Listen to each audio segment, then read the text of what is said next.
साथियों नमस्कार, आप सबका स्वागत है हमारे चैनल पे। साथ ही आपसे निवेदन है कि हमारे चैनल को ज़्यादा से ज़्यादा सब्सक्राइब करें साथियों, क्योंकि वीडियो बड़ा मेहनत से डाटा जितना इकट्ठा करते हैं, बहुत ही मेहनत से इकट्ठा करते हैं। ऐसे में आप लोग चैनल को जरूर सब्सक्राइब करें, कमेंट्स में अपनी राय जरूर दें। साथियों पिछले वीडियो में हम आपको बताए थे कि जो छठवें चरण का जो चुनाव हुआ था, 14 सीटों पर जो मतदान हुआ था उत्तर प्रदेश के अंदर, वो 7 सीटों का हम आपको विवरण बता दिए थे कि कौन सी सीट पे 2019 में कौन से प्रत्याशी जीते थे और 2024 में कौन से प्रत्याशी के जीतने के चांसेस दिखाई दे रहे हैं, और कितना परसेंटेज वोट 2019 में पड़ा था, कितना परसेंट वोट 2024 में पड़ा है, और जो जाति समीकरण है वो किसकी तरफ इशारा करते हैं। तो बने रहिए वीडियो में आखिरी तक और हमारा पूरा विवरण देखिए, विश्लेषण देखिए, और लास्ट में आप लोग कमेंट्स में ज़रूर कमेंट्स करिएगा कि मेरा विश्लेषण कैसा लगा आपको सीट दर सीट। हालांकि ये परिणाम नहीं है, परिणाम तो 4 तारीख को आएंगे, लेकिन जो मेरा जो विश्लेषण है वो आप लोग मिलाइएगा, देखिएगा कि सच में हमारी बात सही होती है कि नहीं होती है। तो देरी ना करते हुए साथियों हम आप आगे बढ़ते हैं। हम 7 सीटों का विवरण आपको दे चुके हैं। 8वीं सीट पे आते हैं, वो बस्ती है। बस्ती में 2019 में 56.87% वोट पड़ा था और 2024 में 56 दशमलव कुछ परसेंट वोट पड़ा है। तो लगभग यहाँ पे बराबरी के वोट परसेंटेज दिखाई दे रहे हैं। लेकिन बीजेपी से हरीश द्विवेदी चुनाव जीते थे 2019 में, 4,71,000 से ज़्यादा वोट उनको मिला था।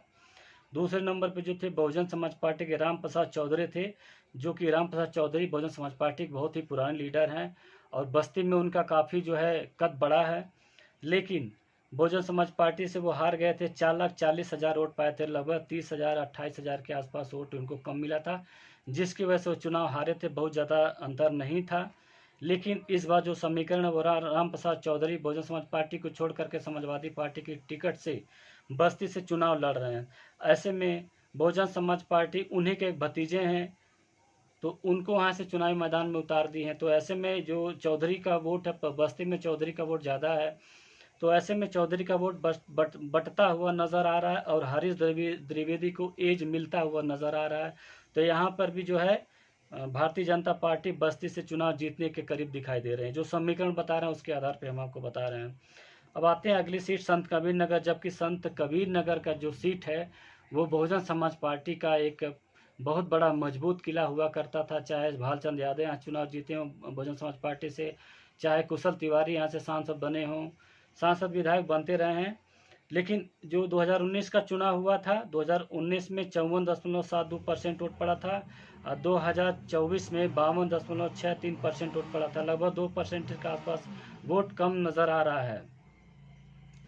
2019 में भारतीय जनता पार्टी से प्रवीण निषाद जीते थे, उनको वोट मिला था 4,64,000 के ऊपर मिला था वोट। दूसरे नंबर पे थे बीएसपी के भीष्म शंकर तिवारी, उनको मिला था 4,28,000 वोट, जो कि भीष्म शंकर तिवारी जीत सकते थे चुनाव।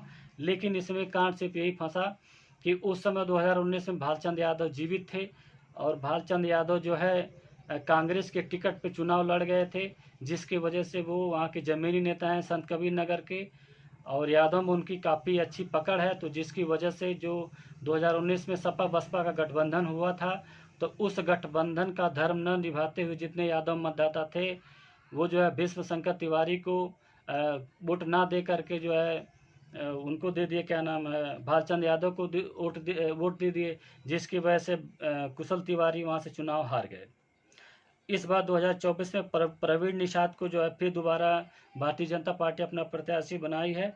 दूसरे जो है समाजवादी पार्टी लक्ष्मीकांत निषाद को अपना प्रत्याशी बनाई है, जबकि लक्ष्मीकांत निषाद जो है सपा सरकार में मंत्री भी रह चुके हैं और निषादों में अच्छा वो है पकड़ है।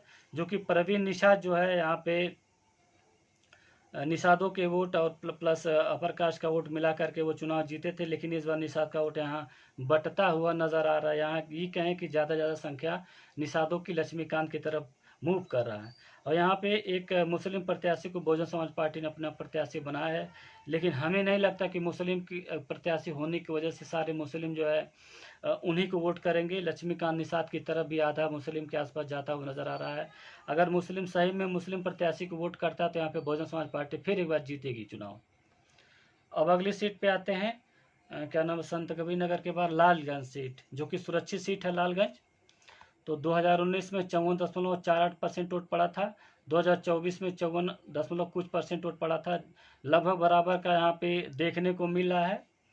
तो 2019 में बहुजन समाज पार्टी से संगीता आजाद चुनाव जीती थी, उनको वोट मिला था 5,18,000 से ज़्यादा वोट मिला था।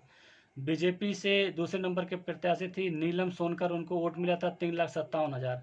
तो यहाँ पे वोटों का बहुत ज़्यादा अंतर दिखाई दे रहा है। हालांकि सपा बसपा का गठबंधन था, लेकिन इस बार जो है बहुजन समाज पार्टी से इंदु चौधरी को टिकट मिला है, जो कि इंदु चौधरी बहुत ही जमीनी नेता हैं, कैडराइज नेता हैं। वो कैडर काम देते हुए आए, समाज में कम से कम हो गया 15 सालों से वो समाज में काम कर रही हैं और बहुत ही अच्छा चुनाव लड़ रही हैं।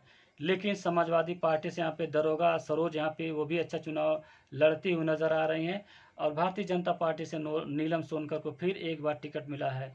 लेकिन अगर देखा जाए तो यहाँ पे बीएसपी का पलड़ा भारी नज़र आता हुआ दिखाई दे रहा है, क्योंकि इंदु चौधरी के पास सभी जातियों का वोट है, इसलिए वहाँ पे उनका पलड़ा भारी नज़र आता हुआ। लालगंज सीट ही ऐसा है जहाँ पे बहुजन समाज पार्टी के यहाँ पे जीतने के चांसेस ज़्यादा दिखाई दे रहे हैं।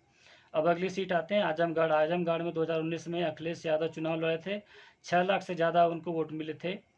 और दूसरे नंबर पे थे निरहू, दिनेश लाल यादव उर्फ निरहू, उनको 3,61,000 वोट मिले थे। लेकिन जब अखिलेश यादव यहाँ की सीट छोड़े, उसके बाद उपचुनाव हुआ।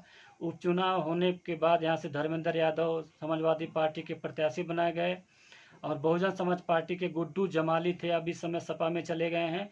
लेकिन गुड्डू जमाली 2.5 लाख ऊपर वोट पाए थे, जिसकी वजह से सपा और बसपा का जो वोट था वो बंटवारा हो गया और यहाँ पे निरहू को जीत मिली।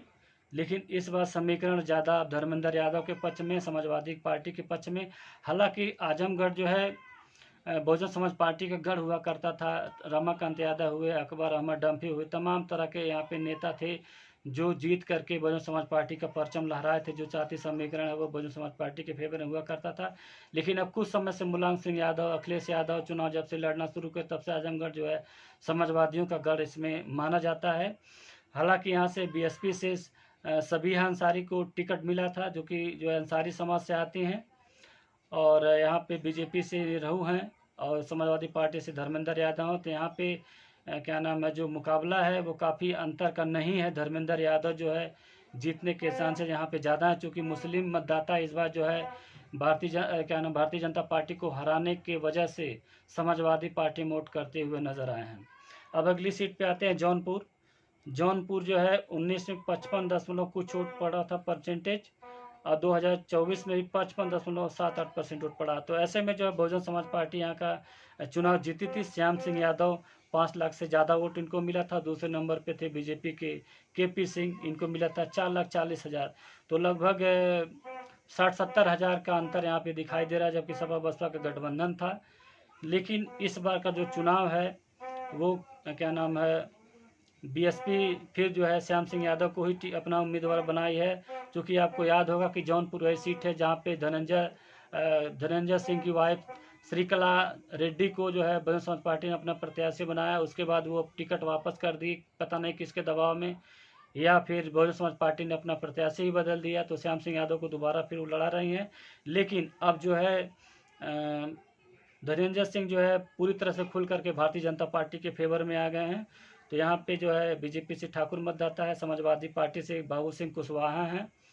और जो कि यादव समाज का वोट जो है, अगर प्रत्याशी यादव होता है तो ज़्यादा तक यादव के लोग वहाँ वोट करते हैं। तो ऐसे में समाजवादी पार्टी और बीजेपी और बसपा में यहाँ पे त्रिकोणी मुकाबला नज़र आ रहा है। अब अगली सीट आती है मछली शहर, सुरक्षित सीट है। तो 2019 में 55.7% वोट पड़ा था और 2024 में 54 कुछ वोट पड़ा था। लगभग 1% वोट कम दिखाई दे रहा है। तो बीजेपी से बीपी सरोज जीती थी, 4,88,000 से ज़्यादा उनको वोट मिला था। दूसरे नंबर पे बहुजन समाज पार्टी के त्रिभुवन थे, उनको मिला था 4,80,000 से ज़्यादा वोट, 88,000 के आसपास वोट। तो बहुत कम वोटों से वो चुनाव जो है बीपी सरोज जीते थे। इस बार जो समीकरण दिखाई दे रहा है वो तीनों प्रत्याशी लड़ रहे हैं। चूँकि बीएसपी से एक IAS अधिकारी हैं हरिशंकर सरोज, उनको टिकट मिला है। तो यहाँ पे वो भी काफ़ी अच्छी मजबूती से चुनाव लड़ रहे हैं। हालांकि जो 2019 का जो चुनाव था, उस चुनाव में बीजेपी 181 वोट से सिर्फ जीती थी। ऐसे में यहाँ पे भी त्रिकोणी मुकाबला नज़र आ रहा है, क्योंकि यहाँ पे धनंजय सिंह का जो है काफ़ी प्रभाव यहाँ भी रहता है। लेकिन हमारे हिसाब से अगर देखा जाए तो यहाँ पे बीजेपी को थोड़ा सा एज मिलता हुआ नज़र आ रहा है। अब अगली सीट आते हैं भदोही। तो भदोही से जो है 2019 में 53.8% वोट पड़ा था, और लगभग 2020 में 2024 में भी 53.7% वोट, लगभग बराबर के आसपास दिखाई दे रहे हैं। तो भदोही से भारतीय जनता पार्टी के रवीश चंद चुनाव जीते थे 2019 में, उनको मिला था 5 लाख से ज़्यादा वोट मिला था। दूसरे नंबर के जो प्रत्याशी थे वो बहुजन समाज पार्टी के रंगनाथ मिश्रा थे, उनको मिला था 4,64,000 से ज़्यादा वोट। तो लगभग 35-40 हज़ार का अंतर का वो वोट था। तो इस बार गठबंधन से जो प्रत्याशियों को मिला वो टीएमसी को मिला है, ना सपा लड़ रही ना कांग्रेस लड़ रही, यहाँ पे टीएमसी को मिला हुआ है।